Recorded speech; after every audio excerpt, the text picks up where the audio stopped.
Olá, conselheiro de Embaixador do Rei, muito prazer, eu sou o pastor Felipe Mercadante, seja bem-vindo a essa aula do curso de reciclagem e aperfeiçoamento para conselheiro de Embaixador do Rei.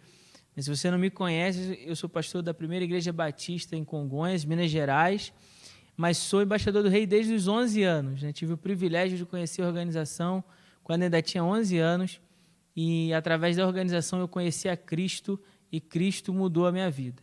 Então, fico muito feliz de poder compartilhar aqui algumas observações sobre o conselheiro de embaixador e o zelo pela sua família, o cuidado, a administração do seu tempo em prol do cuidado com a sua família.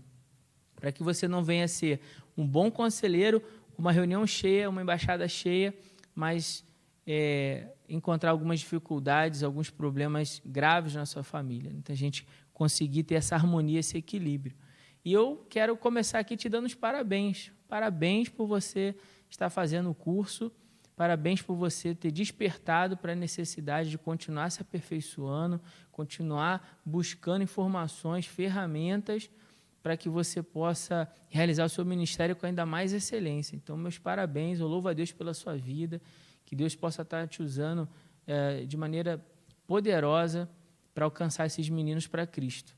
A nossa aula, como eu já disse, o nosso tema é o conselheiro de embaixador do rei e o zelo pela sua família, o zelo familiar.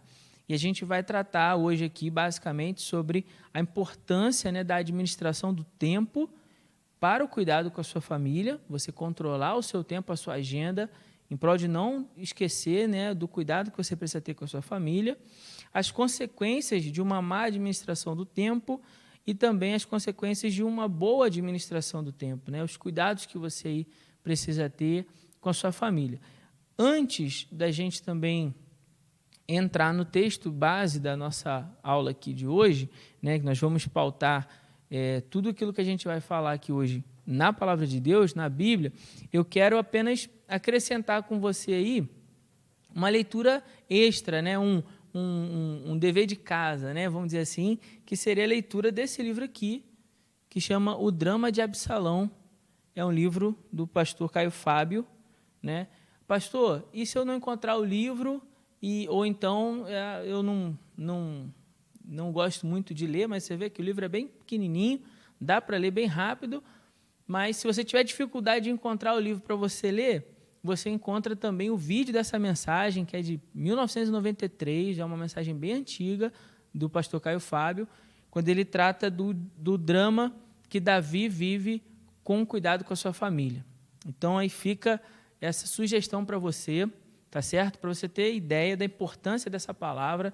Eu ia basear toda a minha aula nesse livro aqui, mas eu não fiz isso, porque eu creio que você vai procurar aí essa mensagem, você vai procurar esse livro, você vai ler, e eu tenho certeza que Deus vai falar algo poderoso ao seu coração. O pastor Caio Fábio aborda sobre como Davi, um grande homem de Deus, grande na presença de Deus, mas não conseguiu ser grande com a sua família, com seus filhos. Acabou comprometendo seu relacionamento familiar pela omissão, pela falta de cuidado, pela falta de disciplina, pela falta de dedicação de tempo, de relacionamento com a sua família. Então, acaba vivendo um drama muito grande, vem a culminar na morte de Absalão. Mas tenho certeza que se você buscar esse livro aqui, ou essa mensagem, você vai me agradecer depois. Tenha certeza disso, você vai me agradecer depois. Bom, vamos ao nosso texto base da nossa lição hoje, que é Salmos, capítulo 90, Salmos 90, versículo 12. Salmos 90, versículo 12. Diz assim a palavra do Senhor: Ensina-nos a contar os nossos dias para que alcancemos um coração sábio. Ensina-nos a contar nossos dias para que alcancemos um coração sábio. E o segundo texto base, nós vamos pautar aqui toda a nossa conversa em cima desses dois textos, é Malaquias, capítulo 4, versículo 6. Malaquias 4, 6, que diz assim: E ele converterá o coração dos pais aos filhos e dos filhos aos pais, para que eu não venha e fira a terra com maldição. Eu vou repetir. E ele converterá o coração dos pais aos filhos e dos filhos aos pais, para que eu não venha e fira a terra com maldição. Vamos orar? Pai querido, muito obrigado, Senhor, por esse dia. Obrigado pela oportunidade de estarmos aqui, Senhor, compartilhando alguns ensinamentos contidos na Tua palavra. Deus, dá-nos sabedoria e discernimento para compreender as lições contidas na Tua palavra e que, ao compreender essas lições, possamos tão logo colocá-las em prática, Senhor. Pelo cuidado da nossa família, Senhor, eu te peço que, no nome de Jesus, o Senhor abençoe a cada um dos meus irmãos e das minhas irmãs que estão fazendo esse curso, que o Senhor visite o seu lar, sua casa, sua família, que no nome de Jesus haja paz, harmonia no seu lar, no convívio familiar, nas relações familiares. Ó Deus, que no nome de Jesus o Senhor nos dê sabedoria para administrar o nosso tempo, de maneira, Senhor, que não venhamos a nos esquecer do cuidado que devemos ter nas nossas relações familiares. Eu oro assim no nome santo de Jesus. Amém. Bom, para a gente poder fazer um combinado aqui legal para essa aula, né, para a gente ter um progresso melhor, e você já entendeu que você precisa fazer aquele para casa, né? Já comecei aqui a aula te dando uma tarefa de casa para fazer, mas agora a gente vai acrescentar outros conceitos a esse entendimento, né, do conselheiro e o zelo pela sua família, para que possa enriquecer ainda mais. Como eu entendo que, se você está fazendo esse curso, você já é crente, já é batizado, já tem um compromisso com a sua igreja, eu não vou pegar leve não, tá bom? Como a gente está falando aqui entre irmãos em Cristo, a gente precisa aprofundar, né? A gente sair da superficialidade, mas também propor uma percepção mais prática do zelo que a gente precisa ter pela nossa família e do cuidado, né? Então, em vez de focar apenas na questão do tempo, né, da administração da sua agenda, por exemplo, e das tarefas, da sua rotina no dia a dia que você, obviamente, precisa ter, não tem como fugir disso, né?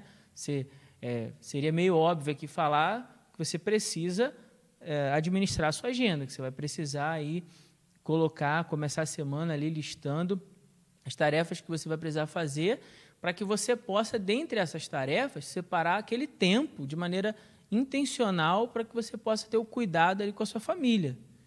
Então, eu quero partir da ideia que isso para você já é um ponto passivo, você já tem isso como certo, né? Se não tinha, você já tem que fazer, isso tem que ser para ontem, né? Você ali sentar e listar as coisas que você vai fazer durante a sua rotina para você poder casar um tempo ali com a sua família, com a sua esposa, com os seus filhos, né? Se você compreende que a sua família, né, depois do seu relacionamento com Deus, é um grande valor na sua vida, eles também precisam ganhar um tempo especial. E isso precisa acontecer de maneira intencional. Se você deixar para o tempo que sobrar, provavelmente isso não vai acontecer em momento nenhum. E aí, daqui a pouco, você está indo, talvez até esteja indo bem no ministério, junto aos meninos, mas aí a sua família, seu casamento está com problema, seu relacionamento com seu filho, sua filha está com problema, e isso não é propósito de Deus. Então, a gente precisa começar, né? O próprio apóstolo Paulo, quando orienta o jovem pastor Timóteo, ele diz, olha, Timóteo, se alguém não cuida dos da sua casa, principalmente dos da sua família, ele é pior do que o incrédulo. Então, a gente precisa. Isso é algo certo, nós precisamos ter essa consciência. Na nossa família, depois do nosso relacionamento com Deus, vem o nosso compromisso com a nossa casa, com a nossa família, de zelar pela nossa família. E aí depois as demais atividades que a gente tem, as demais rotinas que a gente vai ter. Então a palavra-chave aqui não é necessariamente o tempo. A palavra-chave para a gente começar a se entender aqui é mordomia. Infelizmente, quando a gente trata de mordomia na igreja, no geral, a gente aborda apenas a questão financeira. Mas a questão financeira é só uma das mordomias, uma das disciplinas que o cristão precisa zelar, né? A mordomia com seus bens, com as suas finanças, né? Ser zeloso ali pela administração financeira da casa. Isso é só um dos detalhes. Mas a mordomia é um conceito muito mais amplo do que apenas só o dinheiro. Embora várias vezes na Bíblia ele apareça também ligado à administração financeira. Então, entenda, os discípulos de Jesus, eles foram chamados para serem mordomos fiéis. Desse modo, todo crente deve utilizar de maneira inteligente tudo aquilo que recebeu do Senhor para o benefício do reino. E aí, quando a gente fala aqui de tudo aquilo que recebeu do Senhor, entenda, no meio disso também o quê? A sua vida, a sua saúde, a sua esposa, ou no caso, né, as irmãs aí que estão fazendo o curso, o seu marido, a sua família, seus filhos, tudo que você recebeu do Senhor. Tudo que você recebeu do Senhor deve ser cuidado, né, deve ser de alguma forma ali zelado. A palavra mordomo, né, mordomia, vem de major domus, que significa o principal servo, aquele que administra a casa do seu senhor. O conceito de mordomia, à luz da palavra de Deus, ele está baseado, fundamentado em dois princípios. Primeiro, Deus é o dono de todas as coisas. A Bíblia diz que do Senhor é a terra e a sua plenitude, o mundo e aqueles que nele habitam. Salmos 24, versículo 1. Ou então ainda, Romanos 11, 36, que vai dizer, porque dele, por ele e para ele são todas as coisas. Glória, pois, a ele eternamente. Amém. Então, foi Deus quem criou e mantém tudo que existe. Por isso, todas as coisas são, por direito, propriedades de Deus. Esse é o primeiro fundamento do conceito de mordomia à luz da Bíblia.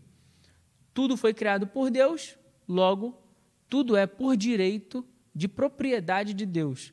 E o segundo fundamento é que a nós foi dado o privilégio e também a responsabilidade de administrar tudo o que Deus tem posto aos nossos cuidados. Como, por exemplo, o nosso tempo, a nossa saúde, os nossos bens, os nossos dons e talentos, tendo em mente o que diz a Escritura. Além disso, o que se quer de pessoas assim, encarregadas, é que sejam encontradas fiéis, como diz 1 Coríntios 4, versículo 12. Então, veja, se por um lado Deus criou todas as coisas e por direito são dele, do outro lado Deus confiou essas coisas a nós, algumas dessas coisas a nós. E sobre essas coisas que Deus confiou a nós, precisamos zelar, precisamos cuidar delas, fazer todo o possível, entendendo que não é nosso, é do Senhor. Então, a sua família é um presente que Deus deu a você. Sua casa, seu relacionamento com a sua esposa ou com o seu marido, com seus filhos, são um presente, eles não são seus. Nada na sua vida é seu. Sendo bem franco aqui, nada que você acha que é seu é seu. Tudo que você acha que é seu, tudo que existe na terra é de Deus. Então, se é de Deus e Ele deixou com você, você precisa cuidar bem. Eu gosto de brincar quando a gente fala de mordomia, que é como o mordomo do Batman. Você lembra aí do filme do Batman? Está lá o Bruce Wayne, é o bilionário, rico, e tem lá o mordomo dele, que agora me fugiu o nome aqui. Eu esqueci, mas tudo bem, você vai lembrar aí. E aí o mordomo, ele administra a casa inteira, mas nada ali é dele. Mas está tudo sobre os cuidados do mordomo. E assim também é a nossa vida. Tudo que nós temos é de Deus. E Deus colocou os nossos cuidados. Então nós precisamos zelar por isso. Precisamos cuidar disso. A Bíblia vai dizer que devemos buscar sabedoria em Deus para, como mordomos zelosos, apresentar a Ele quando Ele vier nos pedir contas.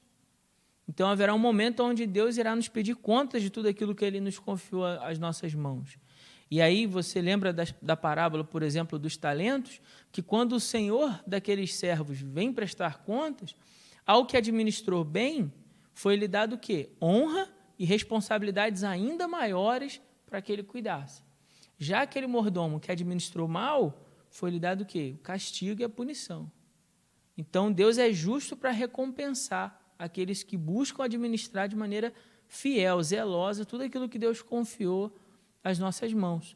Dentro desse conceito de administração, de mordomia, de zelo, por entender que nada do que eu tenho é meu, aí entra a questão familiar. A gente começa a tratar aqui do zelo que a gente precisa ter pela nossa família. Por quê? Tudo que eu tenho foi Deus que me deu. Tudo é dele, na verdade, nada é meu. Então, eu vou buscar cuidar da minha esposa da melhor maneira que eu puder, porque ela é do Senhor. Vou buscar cuidar do meu filho da melhor maneira que eu puder, porque ele é do Senhor, ele não é meu. As minhas 24 horas, né, que Deus me deu, essa manhã, quando eu acordei, não são minhas, são do Senhor. E aí eu preciso buscar a sabedoria, como diz o texto que nós lemos. Ensina-nos a contar os nossos dias. Isso significa o quê?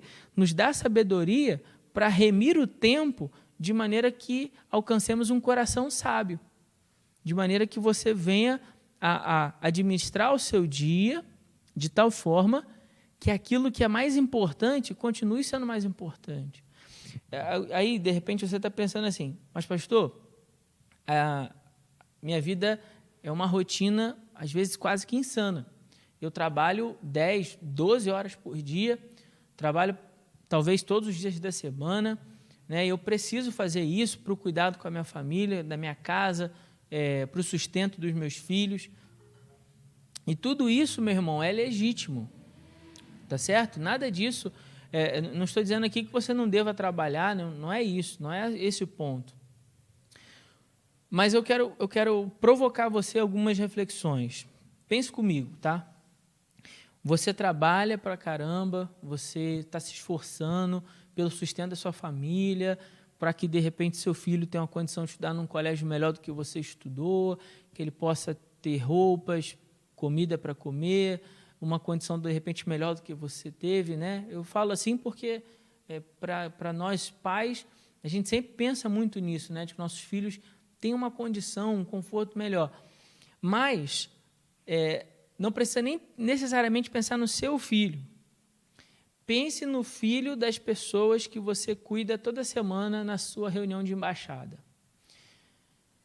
E eu vou dizer para você uma coisa, desde 2013 que eu me atentei para isso, né? Nós estamos em 2020, e comecei a conversar com os garotos em todos os acampamentos que eu ia sobre o relacionamento familiar que eles tinham. Isso começou no Sítio Sossego, naquele ano, e sem medo de errar, aqui eu digo a você, a maioria daqueles meninos reclamavam de uma coisa, presença. Presença.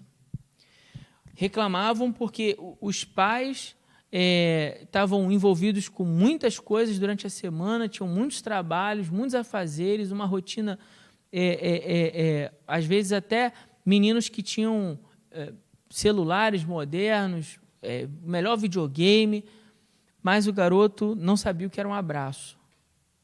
O garoto não sabia um gesto de carinho. E os meninos estavam ali carentes. Eu sei que você também tem muitos meninos assim na sua embaixada.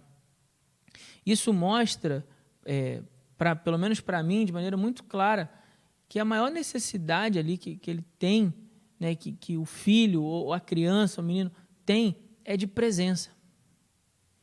Então você muitas vezes está preocupado em oferecer, e é claro que, volto a dizer, isso é legítimo, que você esteja preocupado em querer oferecer o melhor para a sua família. Porém, não existe nada melhor que você possa oferecer para a sua família do que a sua presença. Nada, nada, nada nesse mundo que você possa oferecer melhor, do mais caro, do mais luxuoso para a sua família, do que a sua presença. Então você está ali junto, sua esposa se sentir amada por você, seu filho se sentir amado por você. E entenda de coração que eu vou dizer aqui, conselheiro, nenhum sucesso ministerial supera ou substitui o fracasso na sua família. Não existe sucesso ministerial no mundo. Você pode ganhar o mundo inteiro. Você fracassou como pai, você fracassou como marido, você fracassou como filho para os seus pais. Isso não vai preencher seu coração. Então tome cuidado com isso. Depois do nosso compromisso com Deus, nosso segundo compromisso precisa ser com a nossa família, precisa ser com a nossa casa. E isso precisa acontecer de uma maneira intencional. Se você deixar para o tempo que sobrar, não vai sobrar tempo. E daqui a pouco você está tendo que corrigir um problema na sua casa, porque aí a sua esposa ou as mulheres, né, o seu marido, vai começar a ver o seu trabalho na igreja como um concorrente da sua atenção. E aí a sua esposa vai começar a ter ciúme do tempo que você passa na igreja. Por quê? Porque ali os meninos da embaixada estão recebendo mais atenção, então ela está achando que você está amando mais aqueles garotos do que ela, ou do que seu filho. Já pensou? Seu filho achar que você ama mais os meninos da embaixada do que ele. Então, você precisa tomar esse cuidado. Você precisa tomar esse cuidado para que você tenha um tempo de qualidade com eles, ainda que não seja muito. Eu não estou falando aqui de quantidade de tempo, cronograma de agenda, não vou falar nada disso aqui. Você que sabe da sua agenda, você que vai determinar quanto tempo cabe. E aí, aquele dia ali, você ter qualidade com eles, se amar sua esposa, orar junto com ela, orar junto com seu filho, conversar sobre a Bíblia com ele, bater um papo, conversar de como é que foi a escola, como é que estão as coisas na escola, quem são os amigos dele, jogar bola junto, soltar pipa junto, ser pai para o seu filho, ser marido para a sua esposa, para que a sua família, então, possa ali como seu primeiro ministério, seu primeiro ministério muito bem sucedido. E aí a consequência disso é que na igreja também o trabalho que você realiza também vai bem. Agora, a gente vai passar para uma segunda etapa aqui dessa aula, um pouco mais curta, mas ainda assim importante. Lembra que nós lemos 2 textos quando a gente começou a aula? O primeiro texto foi o texto de Salmos 90, 12, sobre remir o tempo. E aí a gente entrou no conceito de mordomia para consolidar ainda mais essa questão do remir o tempo. E aí eu espero que até aqui você já tenha entendido a importância disso, né? A gente não precisa mais se alongar. E agora a gente vai entrar na segunda parte, que foi o segundo texto que nós lemos, que é o texto de Malaquias 4, 6. E ele converterá o coração dos pais aos filhos e dos filhos aos pais. E o que significa isso? O vídeo que eu falei aqui para vocês assistirem, né, o Drama de Absalão, a mensagem no YouTube, ou o livro, né, do pastor Caio Fábio, que é a mesma mensagem, fala muito sobre isso. Fala, em essência, do quanto o meu relacionamento com Deus precisa ser um relacionamento que resulte num progresso das minhas relações familiares. Em outras palavras, o quanto eu me relaciono com Deus precisa resultar num relacionamento melhor com a minha família. Porque, do contrário, o nosso relacionamento com Deus, ele não pode apenas existir só em nós. Ele precisa culminar num relacionamento melhor no seio da nossa família. Isso fica muito claro quando a gente vai para Efésios, capítulo 5, quando Paulo, depois de falar sobre nos livrarmos das paixões da carne, do pecado, e nos agarrarmos ao Espírito e nos enchermos da plenitude do Espírito, logo na continuidade do texto, em Efésios 5 até Efésios 6, versículo 4, o apóstolo Paulo vai tratar dos deveres no lar. Veja que interessante. O texto que nós lemos de Malaquias fala que quando o Espírito Santo de Deus viesse sobre nós, nós nos converteríamos na nossa casa. O pai se converteria ao filho, o filho se converteria ao pai. Isso melhoraria as nossas relações familiares, a presença de Deus. Isso também fica claro para nós quando a gente pensa em Gênesis capítulo 3. Porque quando acontece a queda do homem, as relações familiares são distorcidas. Lembre-se que tudo tem origem na queda do homem. Então, se eu quero melhorar nas minhas relações familiares, eu preciso também dessa relação com Deus, porque à medida que eu cresço no meu relacionamento com Deus, a imagem de Cristo é aperfeiçoada em mim. E a imagem de Cristo aperfeiçoada em mim me leva a um melhor convívio familiar. De repente você não entendeu nada do que eu disse, mas fica tranquilo que eu vou explicar melhor. Entenda o seguinte: homem e mulher existiam e coexistiam no jardim do Éden de uma forma harmônica e perfeita. Por isso que Adão vai dizer: ela é osso dos meus ossos, carne da minha carne. Quando acontece a queda, acontece uma ruptura dessa relação. Então, ela já não é mais osso dos meus ossos, carne da minha carne. Ela é alguém fora de mim. Ela é a mulher que tu me deste. E aí, para Eva, a mesma coisa. Quando Deus os pune, ele declara: Texucã e Marshal são duas palavras que aparecem ali no hebraico. Texucan, no sentido de domínio, autoridade.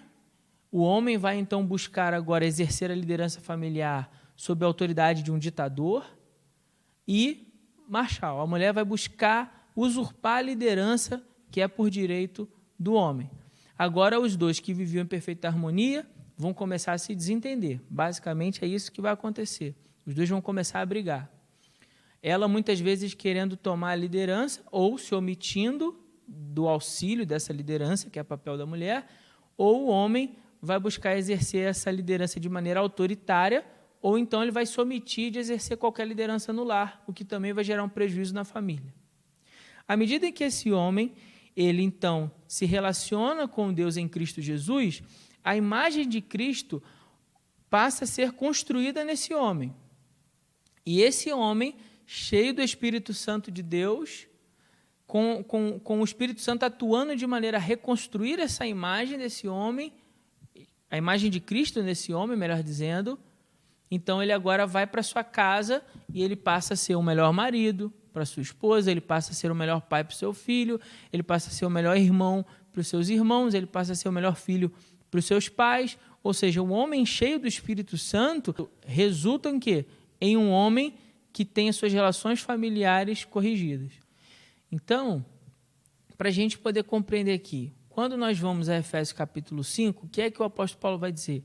Que um marido cheio do Espírito Santo, um marido que já teve um encontro com Cristo, né? Agora ele vai para casa, ele vai se relacionar com a sua esposa e ele vai exercer a missão. E qual é a missão do marido? Segundo Efésios capítulo 5, do versículo 25 ao 28. É amar a sua mulher como Cristo amou a igreja. Isso significa que o marido ele deve estar disposto a, inclusive, sacrificar os seus próprios interesses em prol do bem-estar e pelos interesses e bem-estar da família. Então, esse marido cheio do Espírito Santo vai agora ter um relacionamento muito melhor com a sua esposa. E a esposa, por sua vez, cheia do Espírito Santo, ela agora auxilia o marido, por isso a submissão, né? Ela auxilia o marido no cumprimento da missão, para que ele consiga exercer a missão, e ela não vai estar ressentida da liderança do marido, pelo contrário, ela vai auxiliá-lo para que ele consiga cumprir esse papel e vai fazer isso de boa vontade. Paulo vai continuar dizendo que o filho cheio do Espírito Santo, ele é obediente ao seu pai e busca honrar o seu pai. E o pai, cheio do Espírito Santo, é um pai que vai buscar compreender o seu filho nas suas especificidades e vai buscar educar e ensinar o seu filho na instrução do Senhor, como diz Provérbios 6, versículo 4. Então, veja, por que eu estou falando isso? Para você entender. Precisamos buscar em Deus essa plenitude do Espírito que nos permita zelar pela nossa família como era o plano original de Deus. É isso que eu quero dizer. Se ainda não ficou claro, é isso. Quando nós crescemos no nosso relacionamento com Deus, ato contínuo a ação em nós do Espírito Santo de Deus que nos permita a viver com sabedoria na nossa casa para que o convívio no nosso lar seja um convívio melhor. Então, quando a gente fala do conselheiro ter um zelo pela sua família, o que nós estamos falando é de um conselheiro que vive uma intimidade com Deus no secreto, que vive um relacionamento sincero com Deus, em que ele se permita ser trabalhado pelo Espírito Santo para que esse Espírito Santo o ajude no trato com a sua família. Então, o Espírito Santo é que vai dar a você sabedoria de como você deve agir com a sua esposa, para que ela se sinta amada, para que ela se sinta acolhida, para que ela se sinta protegida por você. É o Espírito Santo que vai dar a sabedoria para que você possa ensinar o seu filho nos caminhos do Senhor, para que você possa instruir ele na justiça, que você possa compartilhar do amor de Deus na palavra de Deus, ser um exemplo, um testemunho de fé para ele. Então, você precisa buscar essa plenitude do Espírito capaz de gerar esse resultado positivo na sua família. Sem isso, qualquer agenda que você faça, por melhor administrador do tempo que você seja, fatalmente você não vai conseguir. Porque tudo isso, toda a distorção que a gente vê na família hoje tem origem no pecado lá no Éden. Então, o caminho para essa reconstrução das relações familiares passa pela crença em Cristo Jesus que nos permite ter em nós novamente essa imagem de Deus e, consequentemente, a gente aprender a viver em família. Nós não sabemos viver em família, então precisamos aprender, e o nosso professor precisa ser o Espírito Santo de Deus. Então, conselheiro, para a gente fechar aqui, você entender que a importância da administração do tempo precisa ser intencional. Você precisa fazer isso de maneira intencional. Você precisa criar uma agenda, um tempo de qualidade com a sua família. E segundo, para exercer o zelo familiar, você precisa viver uma vida de intimidade com Deus, na consciência de que essa intimidade resulte em relações familiares mais harmoniosas para você e para a sua família. Que Deus te abençoe. Um grande abraço e até o nosso encontro